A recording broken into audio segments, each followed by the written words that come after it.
Hi, in this video I'm going to show you how you can set the timer on this panel heater here. You can go up to 24 hours and it will keep the heater on for the amount of time you set it. So if you set it for 10 hours, it will turn off after 10 hours. If you set it for 23 hours, it will turn off after 23 hours. So all we have to do is liven up the screen, and you see we have a little timer symbol here. We've just got to tap that little timer icon, and then it's 00 at the moment. If we wanted to go on for 2 hours, we would move that to 2 and then hit that there.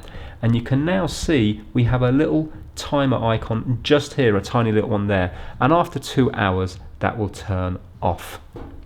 So that's it. You can just change that to what you want. If you want it on for 12 hours, hit that to confirm it, and then that will stay on for 12 hours. If you want to turn it off, hit this one here and bring it back down to 0. You just use these buttons here to increase or decrease. Do that, you can now see that little timer icon has now gone. Thanks for watching.